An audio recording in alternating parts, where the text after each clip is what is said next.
Bismillahirrahmanirrahim. Assalamualaikum warahmatullahi wabarakatuh. Waalaikumsalam warahmatullahi wabarakatuh.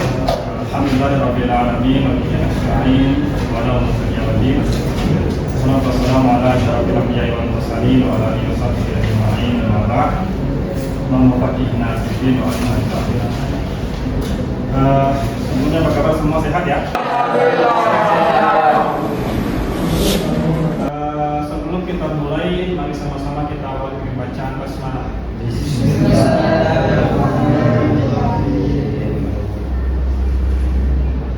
Ini berapa orang yang hadir?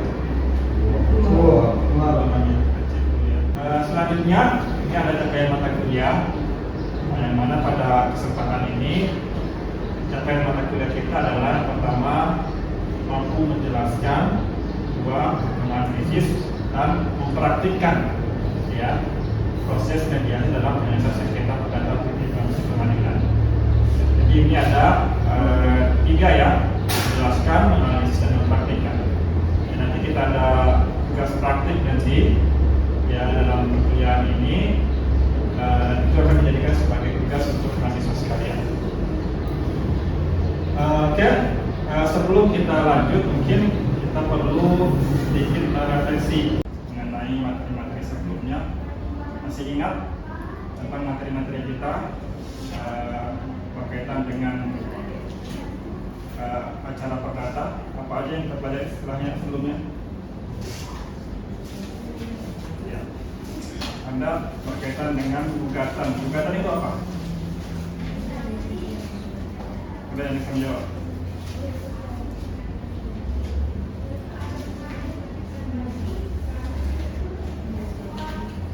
Gugatan. Jadi sebelum pelaksanaan mediasi ini ada yang disebut sebagai gugatan. Apa itu gugatan? Tuntutan Ya. yang dari Jadi tuntutan ya.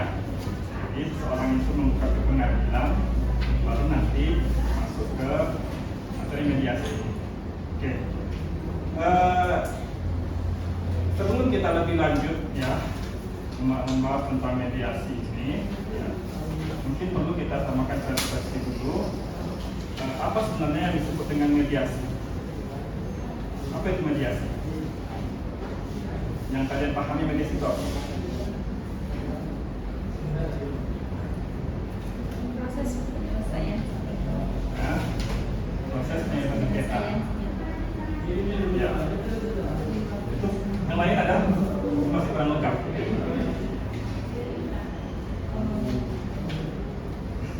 secara penyelesaian sengketa melalui prosedur yaitu mengingat pengatur lebih dalam mediator. Ya, jadi kalau kita lihat ya dari beberapa pengertian ya, termasuk di sini kita lihat di Perma nomor 1 tahun 2016 itu ya, bahwa mediasi itu cara penyelesaian sengketa melalui proses perundingan ya, seperti yang dikatakan si apa namanya itu tadi bahwa ini perundingan untuk memperoleh kesepakatan para pihak dengan dibantu oleh mediator. Jadi apa bedanya dengan penyelesaian yang lain? Jadi ini penyelesaian di luar ini ya, penyelesaian di luar pengadilan. Ya, artinya sebelum acara pengadilan itu dilaksanakan seperti itu, maka memang perlu adanya mediasi terlebih dahulu. Ya. Pada dasarnya mediasi ini kalau kita lihat ada Perma nomor 1 tahun 2016 ya, Perma nomor 1 tahun 2016 dan juga ada KIR ya, KIR pasal 130 dan LPG ya, LPG pasal 154. Ya, kita semua sudah belajar tentang KIR dan LPG ini, namun ini merupakan sumber hukum acara perdata yang digunakan ya, sebelum merdeka sampai sekarang masih digunakan. Selanjutnya ada Undang-Undang Nomor 30 Tahun 1999. Ini juga merupakan salah satu dasar hukum berkaitan dengan mediasi ini. Ini berkaitan dengan administrasi dan penyelesaian sengketa. kalau kita lihat Perma nomor 1 tahun 2016 itu, mediasi ini wajib. Ya, mediasi ini merupakan perkara yang wajib dilaksanakan dalam perkara perdata. Ya. Jadi ini yang membedakan ya, membedakan antara perkara perdata dengan perkara pidana. Kalau perkara perdata itu diwajibkan, ya, perkara perdata itu diwajibkan mediasi ini. Tapi kalau untuk pidana itu tidak. Ya, hanya beberapa hal yang memang yang khusus itu, ya, khusus yang itu diwajibkan untuk melaksanakan suatu mediasi. Karena pada dasarnya terlihat di sini bahwa pihak yang bersengketa itu minimal 2 orang. Kalau untuk pidana kan tidak, ya, kadang hanya yang bermasalah 1 orang seperti yang dan lain sebagainya, ya, sehingga itu tidak tidak diharuskan untuk mediasi. Tapi kalau untuk ini, untuk perkara perdata, ya, khususnya untuk perkara perdata itu memang diwajibkan minimal itu 2 orang yang bersengketa. Artinya ada yang satu pihak yang dirugikan, ada salah satu pihak yang memang merugikan. Ya, jadi ada 2 orang yang bersengketa. Prosesnya berapa hari? Berapa hari? 40 hari ya. Jadi dari awal proses awal mediasi itu diawali dengan pendatangan dan sebagainya itu sampai 40 hari. Ya. Jadi apabila nanti dalam waktu 40 hari ternyata belum selesai, namun masih ada kemungkinan ya, masih ada kemungkinan untuk berdamai seperti itu, maka boleh diperpanjang selama 30 hari. Boleh. Tetapi ini dengan catatan bahwa ada kemungkinan untuk berdamai seperti itu. Kita sebagai mediator sudah bisa menilai bahwa ini kalau dilanjutkan mungkin akan ada perdamaian nantinya seperti itu. Ini seperti kasus perceraian seperti itu kan. Ini kan termasuk bagian daripada hukum perdata. Dan nanti ketika dalam proses perdamaian ini ada kemungkinan untuk berdamai, maka boleh dilanjutkan dalam waktu 30 hari setelah 40 hari tadi. Itu ya. Oke. Ya, jadi prinsip mediasi itu ya, ada yang pertama adalah sukarela. Maksudnya gimana? Sukarela. Di sini kan dikatakan bahwa mediasi dilakukan atas kesepakatan atau itikat baik para pihak. Ya, jadi tidak ada paksaan dari pihak maupun dalam proses perundingan. Maksudnya gimana itu? Suka. Ya, suka. Ya. Artinya gini, sukarela yang dimaksud adalah bahwa perdamaian yang terjadi itu adalah kesepakatan dari kedua belah pihak, bukan paksaan daripada mediator. Ya, jadi sukarela. Jadi mediasi itu dilakukan atas kesepakatan ataupun itikat baik antara kedua belah pihak nantinya. Tidak boleh bahwa si mediator ini memutuskan bahwa ini harus berdamai seperti itu, tidak. Ya, jadi memang harus sukarela antara kedua belah pihak nantinya. Terus ada kerahasiaan. Maksudnya apa? Ya, jadi maksudnya adalah segala sesuatu yang diungkapkan dalam proses mediasi tadi sifatnya rahasia dan tidak dapat digunakan sebagai alat bukti di persidangan. Ya, ternyata pas ini mediasi ini, ya kita ketemu nih ada beberapa alat bukti. Ya karena mungkin biasanya kalau orang mediasi kan terucaplah ataupun tidak sengaja mengucapkan sesuatu yang dia simpan seperti itu, yang dirahasiakan seperti itu. Ya. Dan ini nggak boleh, ya, tidak boleh dijadikan sebagai alat untuk dalam persidangan nanti ketika memang mediasinya gagal seperti itu. Jadi rahasia, mediasi itu rahasia. Apa-apa yang ditemukan dalam proses mediasi itu tidak boleh dijadikan sebagai alat bukti. Ya, mungkin si penuntut ini kan kita contohkan dalam perceraian gitu kan, si istri ini menggugat suaminya karena mungkin selingkuh, tapi suaminya nggak mau ngaku seperti itu. Ya, ternyata ditemukan di proses mediasi ini yang suaminya mengaku seperti itu, dan itu tidak boleh dijadikan sebagai alat bukti karena itu dalam proses mediasi tadi. Meskipun nanti berlanjut ya sampai selesai nanti, peradilan seperti itu. Itu ya. Terus yang ketiga adalah imparsial. Ya. Maksudnya bahwa mediator ini bersifat netral. Ya. Makanya kalau untuk memilih mediator itu tidak boleh ada sangkut pautnya dengan kedua belah pihak. Apakah saudaranya, ya bahkan tetangganya itu nggak boleh juga seperti itu. Karena nanti ketika yang dipilih adalah ada kaitannya dengan kedua belah pihak itu pasti nanti akan kemungkinan ada keberpihakan kepada salah satu pihak seperti itu. Jadi mediator yang dipilih itu adalah ya, mediator yang netral, ya mediator yang tidak berwenang memutus ataupun memaksakan kehendak nanti. Terus yang terakhir adalah pemberdayaan. Jadi para pihak itu diberdayakan, ya, untuk menentukan menjadi hasil kesepakatan tadi. Jadi itu kalau tidak ada kesepakatan dari kedua belah pihak, tidak ada pernyataan bahwa sepakat gitu, itu belum berhasil, belum dikatakan sebagai berhasil seperti itu. Oke, sampai sini ada pertanyaan sebelum kita lanjut. Sementara paham ya. Silakan diperhatikan baik-baik. Nanti mungkin kita akan ada sedikit kuis di akhir nanti.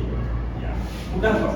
Kalau diperhatikan dengan baik apa yang saya sampaikan nanti bisa menjawab. Ya. Selanjutnya ini tahapnya, tahap proses mediasi itu harus serius kan? Bilangin ada kuis. Oke. Prosesnya ada 5 tahap ya. Yang pertama pramediasi. Ya. Pramediasi ini adalah hakim mewajibkan para pihak menempuh mediasi. Nah, yang kedua adalah pemilihan mediator. Ya. Kedua belah pihak itu harus sepakat dulu. Yang dipilih adalah mediator yang hakim ataupun non hakim. Jadi non hakim itu yang gimana? Ya, kita sebagai akademisi mungkin nantinya yang tersertifikasi, ya ikut pelatihan mediator, dan sertifikasinya ikut lain sebagainya nanti, maka itu boleh menjadi mediator di pengadilan. Dan yang kedua adalah hakim itu sendiri boleh. Termasuk advokat ya, ketika memang mereka sudah memiliki sertifikat mediator, itu boleh menjadi mediator. Gitu ya. Terus nanti mulai ada pertemuan awal, ya mediator ini menjelaskan prosedur membuat jadwal kapan. Jadi tadi kan sudah dijelaskan ya bahwa ada 40 hari kalender pertemuan gitu kan. Ini bukan berarti bahwa setiap hari ada mediasi, enggak. Jadi itu jadwal jangka waktunya bahwa mereka dalam 40 hari itu boleh membuat jadwal kapan mereka ingin mediasi. Ya, jadi mediasi ini mungkin bukan sekali aja nanti, ya, ada beberapa kali pertemuan sehingga ketika ditemukan nanti kesepakatan maka tidak tahap ini tidak terjadi nantinya ada perdamaian seperti itu. Lalu sesi mediasi, disinilah ada perundingan antara kedua belah pihak yang dibantu oleh mediator. Dan terakhir ada kesepakatan ataupun gagal. Ya, disinilah yang menentukan bahwa apakah proses peradilan ini lanjut atau tidak. Ya, ketika dia gagal, maka lanjut. Artinya dia lanjut lagi ke persidangan nantinya. Apabila berhasil, maka wajib membuat akta perdamaian. Ya, inilah nanti yang bisa dijadikan sebagai alat bukti bahwa ternyata mediasinya gagal berhasil seperti itu. Gitu ya. Ya, lanjut ya. Ya, ini ya peran mediator atau kualifikasi mediator. Perannya yang pertama adalah dia fasilitator. Jadi dia hanya sebagai fasilitator. Ya, ingat kembali bahwa dia hanya tugasnya untuk membantu para pihak ya berkomunikasi secara konstruktif dan proaktif, produktif. Artinya dia hanya mengarahkan seperti ini, begini seperti itu. Ya, kemungkinan ada artinya memang seorang mediator harus ini juga harus orang yang cerdas begitu ya, bisa memberikan pertanyaan-pertanyaan pertanyaan yang memancing pada kedua belah pihak sehingga mereka bisa mengungkapkan apa yang ingin disampaikan. Gitu ya. Terus ada katalisator, jadi mendorong timbulnya gagasan-gagasan kreatif untuk penyelesaian sengketa. Yang terakhir ada administrator, ya, sebagai hanya pengelola seperti itu, ya, mengelola yang namanya pertemuan mediasi secara tertib dan sistematis. Nah, ini kualifikasi mediator yang apa namanya itu yang saya sampaikan di awal tadi, bahwa yang pertama dia harus bersertifikat mediator. Jadi tidak boleh ya, kecuali mungkin kalau untuk mediasi adat seperti itu ya. Kalau untuk mediasi adat biasanya ya ketua kampung itu bisa jadikan sebagai mediator. Tapi yang dimaksud di sini adalah mediator di pengadilan. Maka untuk mediator di pengadilan itu dia mesti ataupun harus mediator yang bersertifikat. Jadi bersertifikat mediator dari lembaga terakreditasi Mahkamah Agung Republik Indonesia. Terus yang kedua ada mediator hakim, ya. Jadi hakim yang ditunjuk ketua pengadilan. Tadi kan ada non hakim ya, non hakimnya tadi yang bersertifikat mediator tadi. Terus yang kedua mediator yang hakim, memang ditunjuk oleh pengadilan. Ya, terus mediator non hakim ya, seperti advokat, ingat ya, ada advokat, ada akademisi, ada profesional bersertifikat. Ya, ya, tentu ketiga-tiganya ini tetap orang-orang yang memang sudah terakreditasi ataupun bersertifikat dari lembaga terakreditasi Mahkamah Agung itu sendiri. Ya, advokat, apakah ketika advokat itu tidak tidak memiliki sertifikat boleh? Ya, belum tentu boleh seperti itu, karena syarat utamanya adalah mereka bersertifikat mediator. Ya, akademisi gimana? Ya, itu juga nggak boleh juga ketika memang belum bersertifikat. Meskipun kita tahu ya bahwa ini adalah seorang profesor seperti itu yang sudah ahli dalam bidang pernikahan ataupun hal-hal sekitar syariah ini ya. Tapi ketika dia nggak bersertifikat, nggak boleh juga, ya, nggak boleh juga menjadi seorang mediator di pengadilan. Terus tidak boleh memiliki konflik kepentingan dengan para pihak. Ya, konflik ini nggak boleh, lagi ada nama itu keterkaitan dengan para pihak tadi. Apa untuk menjaga keberpihakan antara si mediator dengan kedua belah pihak tadi. Terus yang terakhir adalah wajib menjaga kerahasiaan proses dan hasil mediasi. Ya. Ya, memang harus ini ya, nggak boleh setelah itu gosipin, itu kan nggak boleh. Ya, itu nggak ini namanya tidak profesional seperti itu. Oke, terus ini di tahap akhir tadi, ketika mediasi berhasil, ya, maka para pihak itu menandatangani kesepakatan perdamaian. Ya, jika mediasi berhasil, maka para pihak menandatangani kesepakatan perdamaian. Ya, maka mediator melaporkan keberhasilan kepada hakim. Ya, hakim menguatkan dalam bentuk akta perdamaian. Jadi selanjutnya akta perdamaian yang berkekuatan hukum tadi dapat dieksekusi. Nah, bagaimana kalau gagal? Ya, maka mediator itu menyatakan bahwa mediasi gagal. Ya, dengan demikian nanti mediator bisa melaporkan kegagalan kepada hakim, ya, terusnya hakim memeriksa nanti ya, dan proses persidangan dilanjutkan. Terakhir ini ada mediasi dalam perkara perdata, peradilan agama, ada perceraian, ada harta konogini, ya, ini biasanya sering diselesaikan dalam mediasi peradilan agama. Ada anak, asuh anak, dan ada waris ya, dan ekonomi syariah. Oke, pertanyaannya, kalau orang yang punya hubungan tanpa ikatan perkawinan itu boleh nggak bermediasi ketika ada ini? Ya, kita anggap seperti pacaran seperti itu, orang pacaran putus seperti itu boleh nggak dimediasi di pengadilan? Hah? Alasannya apa? Nah, bagaimana kalau seandainya mereka itu ketika di awal memulai hubungan itu mereka ada kontrak. Ya, ada kontrak bahwa ada kesepakatan untuk melaksanakan suatu pernikahan seperti itu. Tidak boleh.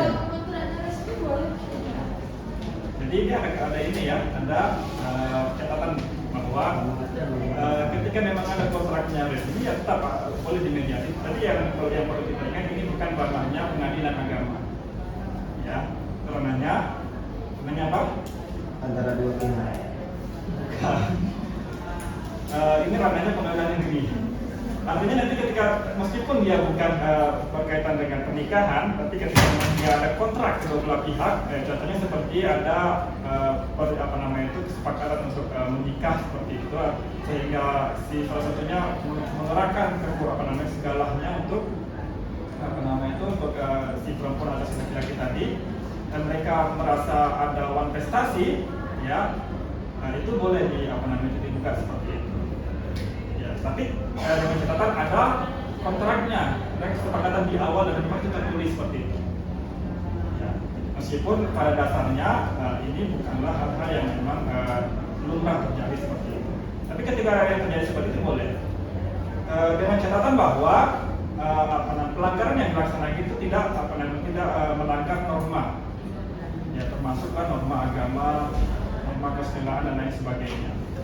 Ya, contohnya mungkin ada kesepakatan untuk melaksanakan suatu hubungan suami istri, itu tidak boleh, karena itu melanggar norma kesusilaan seperti itu. Ada pertanyaan sampai di sini?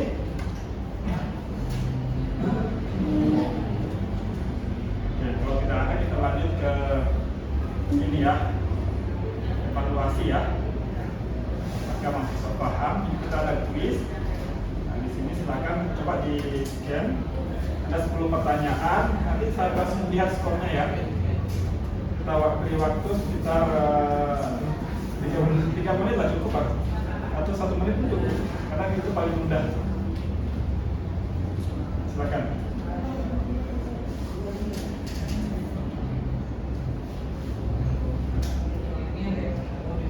Selesai ya?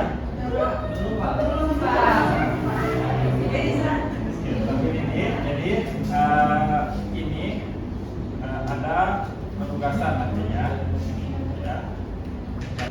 Jadi tugasnya adalah silakan buat video simulisasi tahap awal mediasi. Jadi mahasiswa sekalian sebagai mediator nanti buat satuan aja, buat video seperti ini. Simulasi bahwa sekalian sebagai mediator cukup tahap awalnya aja. Ya, sampai perkenalan kedua belah pihak seperti itu.